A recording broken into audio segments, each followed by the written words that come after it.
Bonjour, mesdames et messieurs, basketball, hélicoptère et toute autre appellation. Vous me connaissez, c'est Émile Guillard de la chaîne Les Albums d'Émile. Alors, édition double cette semaine. Vous m'excuserez, la semaine passée, j'avais vraiment juste une grosse flemme de poster. Fait que je me suis dit, pourquoi pas cette semaine couvrir un genre similaire pour faire une double édition comme on a fait avec le reggaeton et le hip-hop. Alors, cette semaine, j'aurais couvert le house music et le Eurodance. Mais qu'est-ce que c'est ça, cette affaire-là? Eh bien, on y vient. Je vais d'abord couvrir le house music et puis ensuite couvrir le Eurodance. Donc, vous m'excuserez, j'ai quelque chose dans le four.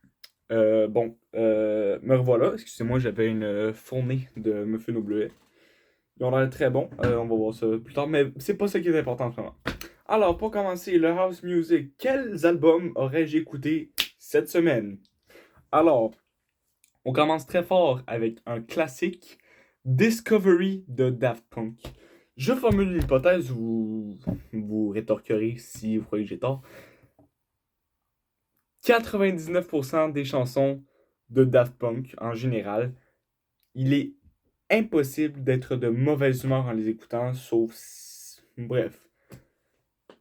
Un de mes top 10, je l'ai écouté, je l'ai réécouté. J'ai écouté spécialement 3 ou 4 chansons sur cet album. Non seulement, vous l'aurez deviné, One More Time, euh, Harder, Better, Faster, Stronger, Quo Veridis et également Voyager. Des classiques. Ensuite, un album plus underground qui est sorti l'année passée en février, mars 2025. I Love My Computer de Nina Girachi. C'est plus underground, ça commence plus agressif, mais les transitions dans cet album m'ont chatouillé le cerveau. Ça sonne bizarre. Sont venus. Comment je pourrais. C'est dur à décrire, mais c'est. J'ai jamais été un gars qui s'est considéré comme un amateur de musique techno. J'ai toujours été plus instrument, band ou quoi que ce soit. Mais, waouh! Waouh! Encore une fois, voyez-vous, je vous parle à chaque semaine. Ah, tel artiste a fait tel album. Comment une telle personne peut avoir un tel génie pour pouvoir créer une si belle œuvre d'art. Et c'était un de ses albums, en mon opinion. Toutes les musiques sont au moins 7 sur 10. Je l'ai écouté, je l'ai réécouté encore une fois cet album où j'avais beaucoup de temps cette semaine-ci. Je sais pas pourquoi ni comment. Mais waouh! Simplement waouh! Ensuite, plusieurs me contesteront. C'est mon opinion controversée. L'album début de Björk, je ne l'ai pas apprécié. Euh, euh, C'était pas mauvais, mais c'était pas aussi bon que les gens disent que c'est. C'est comme l'album American Football, l'album éponyme. C'est un classique, mais ça vaut pas tant la peine que ça. Ensuite, on a Miracle in Transit de Naked Flames. Celle-là m'a beaucoup rappelé des trames sonores de jeux vidéo tels que Subnautica ou Satisfactory. C'est très électronique. Vraiment, wow. On pourrait dire aussi. Mais très bon. Quelque peu long. euh, mais très bon. Je recommande d'y jeter un coup d'œil. Ensuite, on a Woman Worldwide de Justice. C'est correct. Rien de remarquable à propos de cet album. C'est surtout des remasters de chansons. Ben, c'est-à-dire que, mettons, l'album va commencer avec une chanson tout seul. Plus tard dans l'album, on va trouver telle chanson X, une autre chanson X, une autre chanson. C'est surtout comme c'est ça, des medley, des entrecroisements. Ensuite, on a New Life de Cult Member. Euh, j'ai bien apprécié celui-là, un peu plus lo-fi, plus chill. Très bien apprécié, c'est étéréel. toute la house music, quasiment, de ce que j'ai écouté, parce que la house music, c'est large, c'est énorme. Euh, c'est, c'est été réel. On a l'impression de se trouver dans une autre dimension par plusieurs moments. Ensuite, on a Soulmatic de Purple Disco Machine. Celui-là est plus disco. Est plus disco, je vous dirais. Ça jouerait sur une pièce de danse, là. Par comparaison, New Life de Cult Member, c'est plus, mettons, tu veux relaxer en fin de soirée, t'écoutes ça. Mais Soulmatic de Purple Disco Machine, ça serait de la musique de disco. Et ensuite, on a Prefer Not to Say de Tanger. Alors, vous remarquerez, ça fait 1, 2, 3, 4, 5, 6 et l'autre chiffre après, 8 albums, alors que le quota est de 7 seulement. Comme je vous le dis, j'avais du temps en extra cette semaine-là. Je me suis dit, why not ma peanut? Pourquoi pas ma cacahuète? Euh, je vais en écouter une. Je sais sûr que je suis pas en train de. Ouais, ça fait 8. Prefer Not to Say. euh, c'est un album de 1 heure et demie, mais très bon. On y couvre plusieurs genres, plusieurs styles. Il y a beaucoup de collaborations. Et tout simplement à dire, wow, ça m'a étonné encore une fois comment est-ce qu'un tel être humain peut avoir du génie musical comme ça. Alors, oui, malgré le fait que ce soit un spécial édition double, celui-là, il va être assez court quand même parce qu'il n'y a pas beaucoup de choses à dire sur les caractéristiques du house music ou du eurodance. Alors, là, on arrive aux caractéristiques du house music. Alors, d'où ça vient? Alors, ça a débuté en 1980 à Chicago.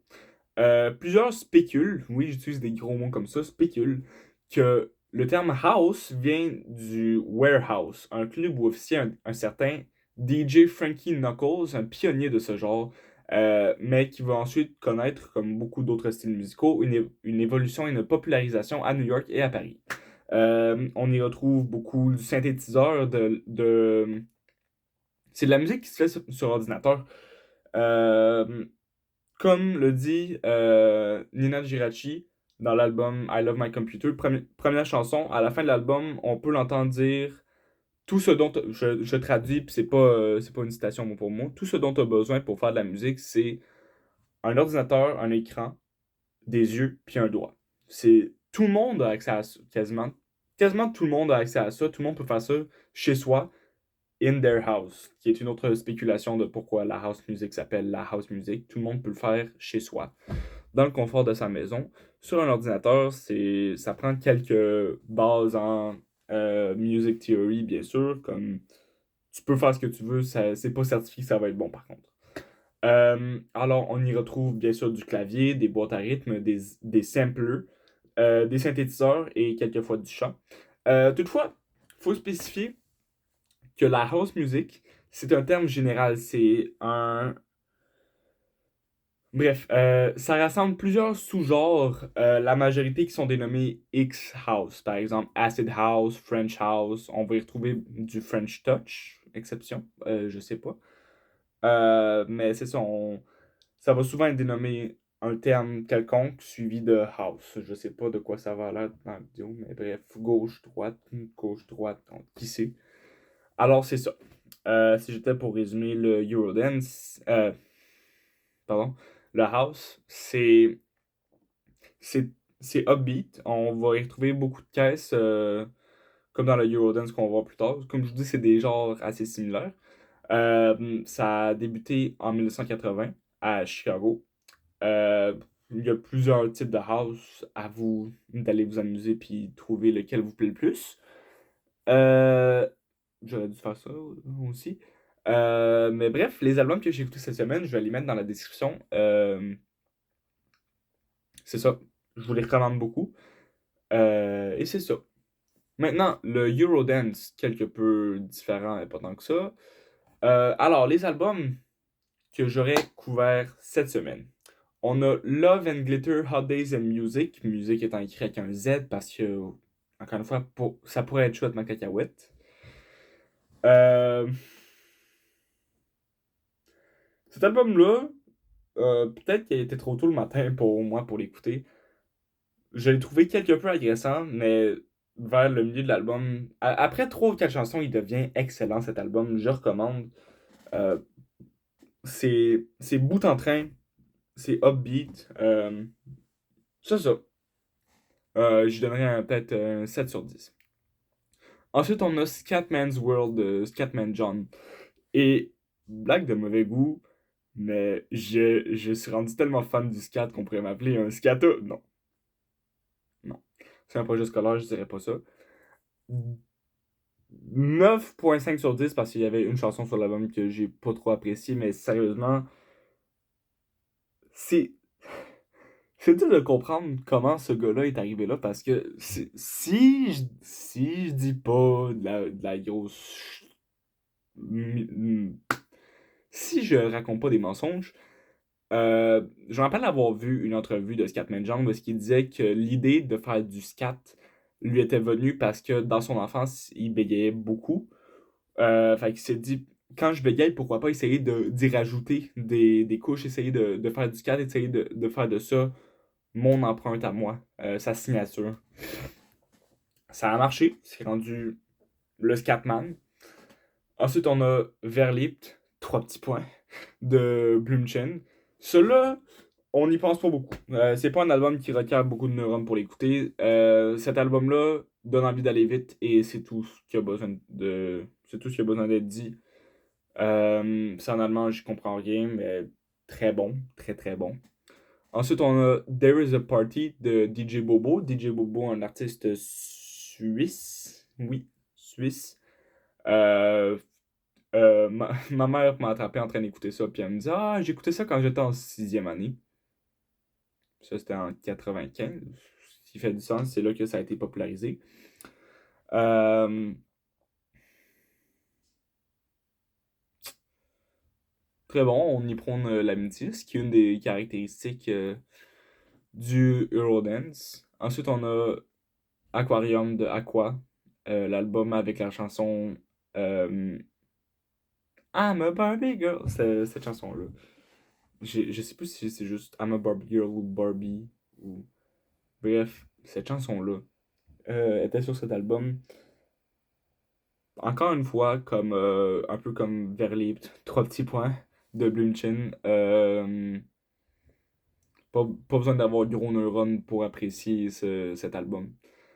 Ensuite, on a Unity de Juiced, ou Juiced. Juiced Klein, le gars qui a fait Europapa à Eurovision 2024, il me semble. La chanson figure sur l'album, dont une autre version de cette chanson sur l'album. Je recommande. C'est plus agressif. On y prend un petit peu moins l'amitié, un peu plus la violence, mais dans le but de se débarrasser du capitalisme, si j'ai bien compris. Fait que, let's go. I guess. Ensuite, on a Pure Imagination de Moist Breezy. Celui-là est quelque plus mélancolique, seulement si on prend le temps d'écouter les paroles, sinon les beats sont. C'est assez rythmé, c'est très jovial, la façon dont c'est construit. Faut juste pas prêter attention aux paroles parce que sinon ça peut être mélancolique par moment. Alors, le Eurodance, les origines, 10$ à ceux qui le découvrent, moi j'ai pas réussi. Ça vient d'Europe. Dun. Vers la fin des années 1980, et comme je vous disais il y a comme 2-3 minutes, ça s'est popularisé vers 1994-1995 jusqu'au milieu des années 2000. Alors, on y retrouve beaucoup de riffs synthétisés. Encore une fois, comme le house, on y retrouve du sampling, mais on y retrouve aussi de la caisse. Très important sur chaque rythme. Donc, par exemple, certaines chansons peuvent avoir caisse 2, caisse 4, caisse 2, caisse 4. Ça va être caisse, caisse, caisse, caisse tout le long, un beat perpétuel dans les oreilles. Ça a été influencé quelque peu par la house, mais aussi un peu par le reggae et d'autres genres connexes.